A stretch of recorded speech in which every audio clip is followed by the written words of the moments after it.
4 C's. Number 1, are you a compatriot? Do you think we love Gambia, truly? Do you think we really instill love of nation?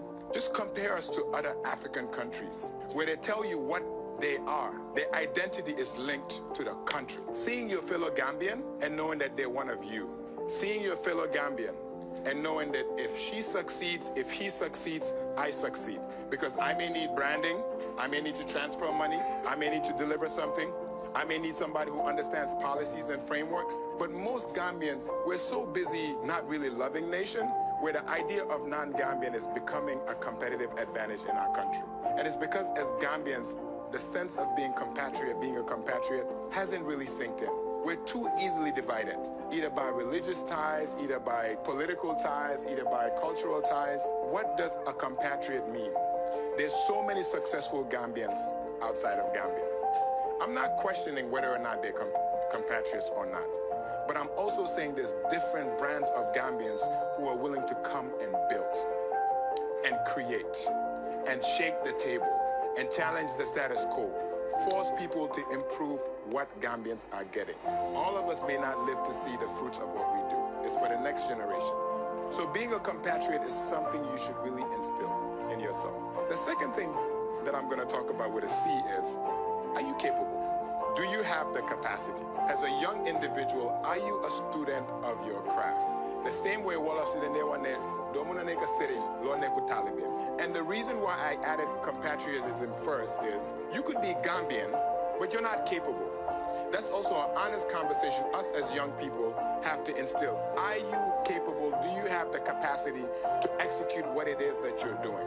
Capability is something you should be very honest about. If you want to go into media, how many hours are you dedicating as a young person on YouTube learning everything about the media business? You could be a student, a science student. I was a science student. I did chemistry, undergraduate degree. I have a doctor of pharmacy. I'm running a business. In the beginning, I did not have the capacity to run a business. I realized that. I went and sought out knowledge. Education is really free.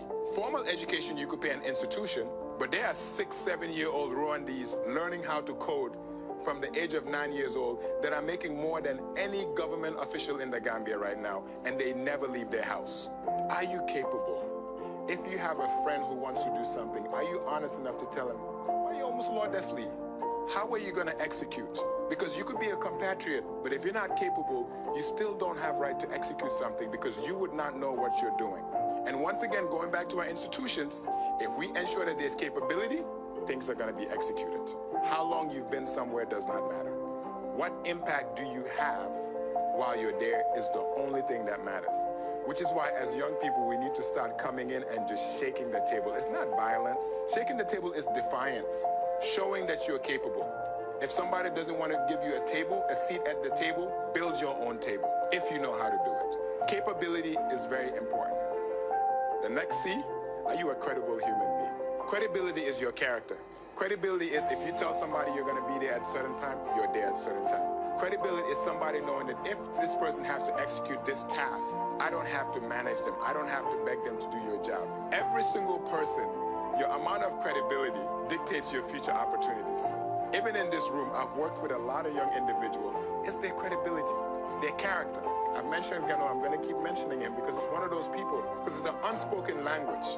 If two compatriots who are capable have credibility, it's a communication. I see Basura, I know he's one of us. One of us, he's anybody. He's not everybody.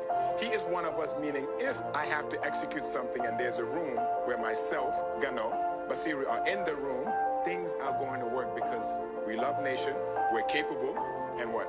We're credible human beings. And most Gambians, once again, you could be capable, but you're not credible.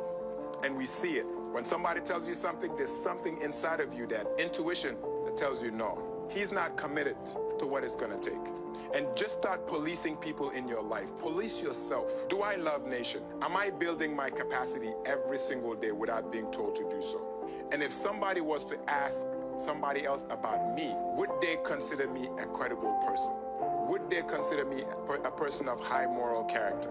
And young people, we're good at having conversations about everything, but not things that make us uncomfortable. We're not comfortable having uncomfortable conversations. That's why a lot of ills in our society are elephants in the room. But if you guys want to become us, and I consider myself part of that anybody, that 10%, you have to be able to hold each other accountable. But you have to be able to be uncomfortable. That's why that last C is you have to have courage. Courage is not being afraid.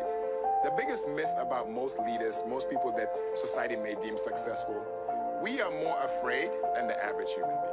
We have more panic attacks trying to run an organization in the Gambia than the average human being. But it's that courage. Courage is not, you don't feel fear. Courage is acting in spite of your fear. Most people have some of the brilliant ideas, but they don't have the courage to take the first step.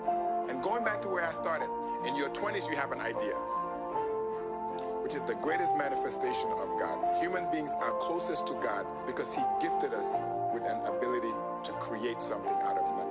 Everybody has dreams, manifestations. You could visualize something. Do you guys ever wonder why you? Why did He sleep at night or meditating or praying and God planted the idea, not in me, but in Him? It's a responsibility. Ideas, our imagination is a preview of life's coming attractions. Albert Einstein said that. Having an idea is a responsibility from God, especially if you could create something that make other people's lives better. That to me is the strongest form of worship than anything else. Creation, having the courage to create in spite of fear, in spite of difficult circumstances. Yes, Gambia is hard to do everything, but it's worth it. Because if we don't do it, who's going to do it? Every generation, Gambians, and I used to be one of them. When I retire, I'll go home and try to do something. The audacity of thinking that you're actually going to live to retire is kind of mind-blowing if you think about it. Like you control time on Earth. I'm 50 years old, then I'll go to Gambia, my start project. Who told you you're living to be 50? No, seriously. Seriously. But the idea that you plant, and I told this to my staff yesterday, God forbid I die tomorrow. Innovarx should be able to live on. The people should be able to benefit. That's a responsibility. Courage is a revolution, guys. You're going to war with yourself. Because the same self that tells you this is something in me, Lila Buga, this is my compass. And most people, they're even scared to share it with their loved ones, their best friends. Because then you're going to act, he's going to laugh at me. It happens. A lot of dreams have died because people were not courageous to act. Gambia has had many opportunities to change, but people were not courageous to act. So courage as young individuals should be part of our DNA as Gambians. We have to have the courage to compete in any sector. And not only compete, dominate. Other countries, there's sectors that you go, they will tell you, don't waste your time. You're not going to succeed. This is theirs. What sector in the Gambia could we say that? Gambia is for anybody, but yeah, a lot of people who are anybody, who are not compatriots, are taking advantage of the state of the country.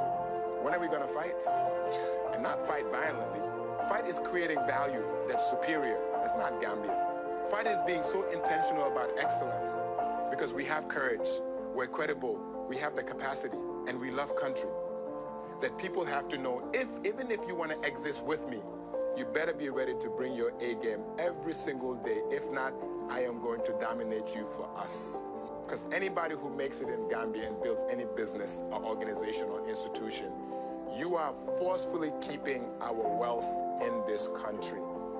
And as young people, let's start talking about wealth creation. It's not taboo. All of us want our kids to be better off than us. The same way our parents wanted us to be better off than them.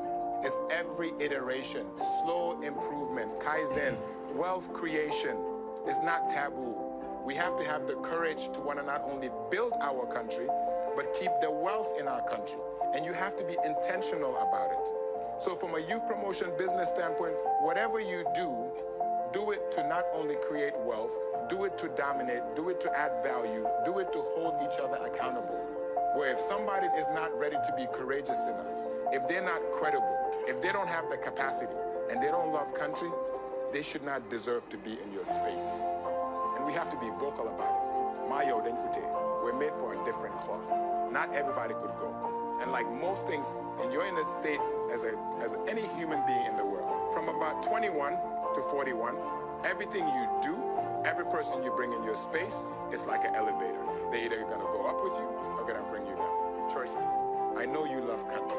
I know you have some kind of capacity, or you're in your journey of building capacity. I know you're a credible human being. And most importantly, I know you're courageous enough to tell the world that I am not only a Gambian poet, I'm a world-class poet. We run a global PR agency that happens to be in Gambia. That's why when I was setting up my company, I didn't want it to say anything Gambian or African. Global. The world is ours. Dex could move to Venezuela and start Dex. That's how we should think.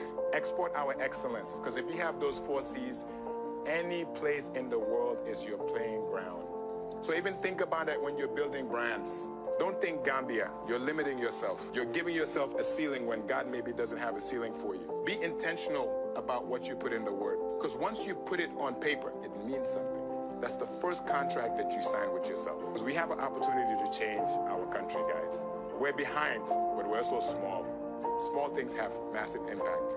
And we're young as a country, 65 years old. USA is 400 years old. Gambia is more advanced at 65 than USA was. We're just impatient, but it's good. But let our impatience not be channeled through only vocal expressions. Action.